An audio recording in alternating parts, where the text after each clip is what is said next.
मध्यरात्रीपासून petrol diesel मिळणार नाही.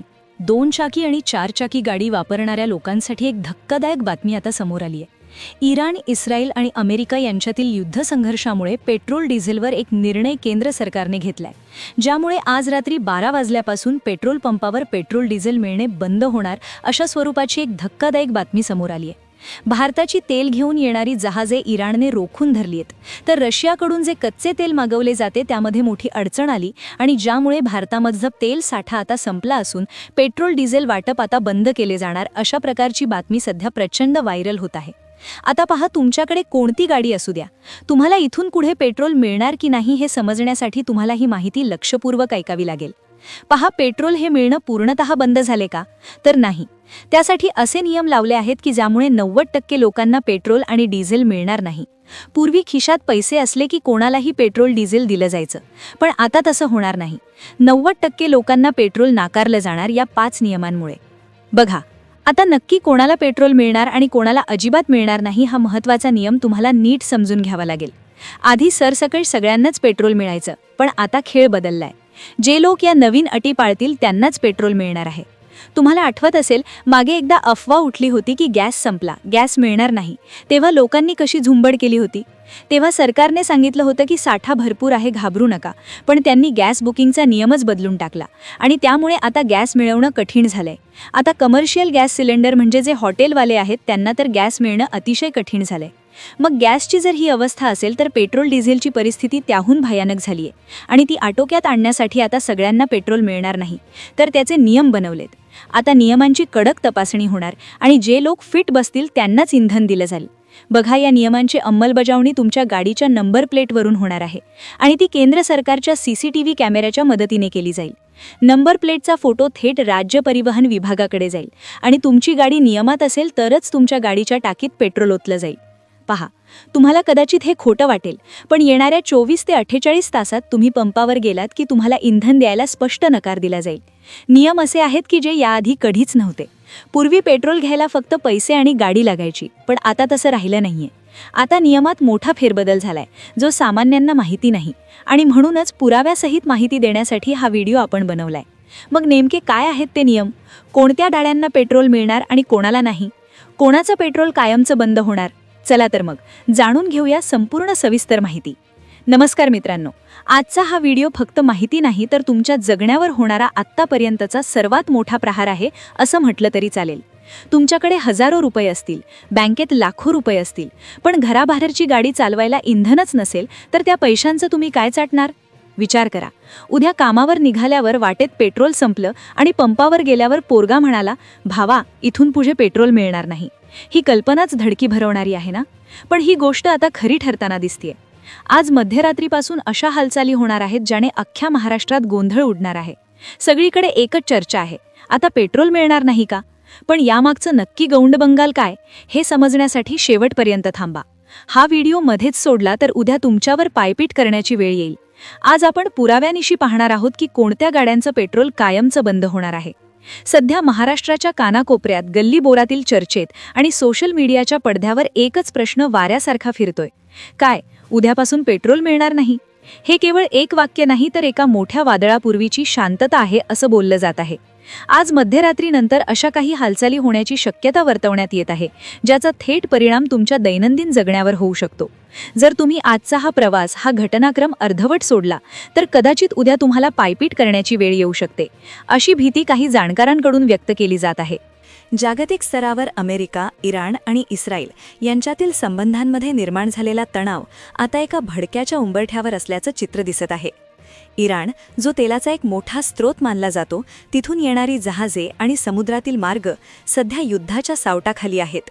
दुसरीकडे रशियाकडून मिळणाऱ्या स्वस्त तेलाच्या पुरवठ्यातही काही तांत्रिक आणि राजनैतिक खोडा आल्याची शक्यता सूत्रांकडून वर्तवण्यात येत आहे. याचा अर्थ सरळ आहे, पुरवठ्याची साखळी कमकुवत होत आहे. ही परिस्थिती इतकी गंभीर होऊ शकते की सरकारला देशांतर्गत साठ्याचा विचार करून काही कठोर पावले उचलणे भाग पडू शकते. जसा पूर्वी गॅस सिलेंडरच्या बाबतीत एका रात्रीत नियम बदलले गेले, तसाच काहीसा अनुभव आता पेट्रोलच्या बाबतीत येण्याची चिन्हे आहेत. पण थांबा, हे संकट केवळ टंचाईचे नाही. जर फक्त टंचाई असती तर रांगा लावून पेट्रोल मिळाले असते. खरी गोम तर इथून पुढे सुरू होते. तपास यंत्रणा आणि प्रशासन आता एका अशा तंत्रज्ञानाचा आधार घेण्याची शक्यता आहे ज्याला आपण डिजिटल सापळा म्हणू शकतो. असे बोलले जात आहे की आता पेट्रोल पंपावर फक्त पैसे देऊन काम होणार नाही. तुम्ही तुमची दुचाकी किंवा चारचाकी गाडी पंपावर उभी करताच तिथे बसवलेले हाय डेफिनिशन सीसीटीव्ही कॅमेरे तुमच्या गाडीची संपूर्ण कुंडली अवघ्या काही सेकंदात तपासतील. हे कॅमेरे थेट RTOच्या मुख्य सर्व्हरला जोडलेले असतील. या प्रक्रियेत तुमच्या गाडीबद्दलचे काही मूलभूत प्रश्न विचारले जातील. तुमची गाडी नेमकी किती जुनी आहे? गाडीचे सर्व कायदेशीर कागदपत्रे वैध आहेत का? सर्वात महत्त्वाचे म्हणजे तुमचे इंजिन BS4 की BS6 मानकांमध्ये बसते? अशी दाट शक्यता आहे की जर तुमची गाडी या डिजिटल निकषांमध्ये अपात्र ठरली तर मशीनमधून इंधनाचा एक थेंबही बाहेर येणार नाही. ही सिस्टम कार्यान्वित करण्यामागचा हेतू अत्यंत गुप्त ठेवण्यात आला असला तरी येत्या 2 दिवसांत याचे परिणाम सर्वांनाच दिसू लागतील असा अंदाज वर्तवण्यात येत आहे. आता आपण एका अशा मुद्द्याकडे वळूया जो महाराष्ट्रातील 95% जनतेशी जोडलेला आहे.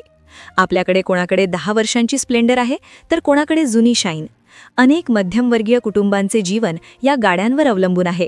पण आता कडक नियम अंमलात आणण्याच्या हालचाली सुरू झाल्या आहेत. जर तुमच्या गाडीचे इंजिन प्रमाणाबाहेर धूर सोडत असेल किंवा तुमचे PUC प्रमाणपत्र कालबाह्य झाले असेल तर पेट्रोल मिळणे दुरापास्त होऊ शकते. हे नियम इतके पारदर्शक आणि डिजिटल असतील की तिथे मानवी हस्तक्षेप किंवा वशिलेबाजीला थारा नसेल. महाराष्ट्रातील 12 मोठ्या जिल्ह्यांमध्ये विशेषतः मुंबई, पुणे आणि नागपूरसारख्या शहरांमध्ये हे कॅमेरे बसवण्याचे काम युद्ध पातळीवर सुरू असल्याची माहिती समोर येत आहे. प्रशासनाकडून हे पाऊल प्रदूषणावर नियंत्रण मिळवण्यासाठी असल्याचे सांगितले जात असले तरी जाणकारांच्या मते इंधन बचतीचा हा एक छुप्या प्लॅनचा भाग असू शकतो. विचार करा, दारात गाडी असूनही जर पेट्रोल नसेल तर त्या वाहनाचे मूल्य केवळ एका लोखंडाच्या तुकड्यासारखे उरेल. या सर्व घटनाक्रमामुळे तुमच्या मनातही धडधड वाढली असेल. तुम्हाला वाटत असेल की आत्ताच जाऊन पेट्रोलची टाकी फुल करावी का? पण इथेच या गोष्टीचा क्लायमॅक्स दडलेला आहे. ज्याप्रमाणे भूतकाळात अनेकदा अफवांमुळे गोंधळ उडाला आणि लोकांनी घाबरून गर्दी केली तसाच प्रकार इथेही घडू शकतो. तपास यंत्रणांच्या मते सध्या तरी पेट्रोलचा पुरवठा पूर्णपणे बंद झालेला नाही. मात्र नियम कडक होणे हे 100% सत्य आहे. सरकार आता स्क्रॅपेज पॉलिसीनुसार जुन्या आणि अनफिट गाड्यांना रस्त्यावरून हटवण्याच्या तयारीत आहे. आज मध्यरात्रीपासून पेट्रोल बंद होणार या दाव्यामागील सत्य हे आहे की आता पेट्रोल कोणाला मिळणार आणि कोणाला नाही याचे निकष बदलणार आहेत. हा केवळ टंचाईचा प्रश्न नाही तर तो तुमच्या गाडीच्या कायदेशीर वैधतेचा प्रश्न आहे. ही परिस्थिती एखाद्या गंभीर धोक्याची पूर्वसूचना देणारी आहे. तर मित्रांनो, आतापर्यंत तुम्ही जी माहिती ऐकते ती ऐकून कोणाचाही डोकं चक्रावून जाईल. युद्ध, तेलाचा तुटवडा आणि थेट पेट्रोल मिळणं बंद होण्याचे नियम, हे सगळं ऐकायला एखाद्या चित्रपटासारखं वाटतंय ना? पण थांबा, सोशल मीडियावरचे अशा बातम्या वाऱ्यासारख्या पसरतात तेव्हा त्यामागचं सत्य काय आणि अफवा काय हे समजून घेणं जास्त महत्त्वाचं आहे. आत्तापर्यंत आपण जे ऐकलं त्यातली एक गोष्ट 100% खरी आहे, जी म्हणजे सॅकप्रेप पॉलिसी आणि फिटनेस सर्टिफिकेट. सरकार आता जुन्या गाड्यांबाबत खूप कडक पावलं उचलते. पण आज रात्री 12 वाजल्यापासून पेट्रोल मिळणारच नाही असं म्हणून घाबरून जाण्यापेक्षा आपल्याला काय तयारी करायची हे समजून घेऊया. तुम्ही विचार करा, जर खरोखरच पेट्रोल पंपावरचे कॅमेरे तुमच्या गाडीचा नंबर स्कॅन करून ठरवू लागले की तुम्हाला पेट्रोल द्यायचं की नाही तर काय होईल? हे तंत्रज्ञान भारतात येऊ पाहते. तुमचं PUC म्हणजेच पोल्युशन अंडर कंट्रोल सर्टिफिकेट जर अपडेट नसेल तर तुम्हाला दंड भरावा लागतो, हे आपल्याला माहीत आहे. पण आता हा दंड थेट तुमच्या पेट्रोल पंपावर मर्यादा आणू शकतो. दुसरी गोष्ट म्हणजे BS4 आणि BS6 इंजिन. जुन्या गाड्या जास्त प्रदूषण करतात म्हणून सरकार ग्रीन टॅक्स लावत आहे. जर तुमची गाडी 15 वर्षापेक्षा जुनी असेल तर तुम्हाला पेट्रोल नाकारलं जाणार नाही. पण तुमच्यावरचा टॅक्स आणि पेट्रोलचे दर तुमच्यासाठी वेगळे असू शकतात.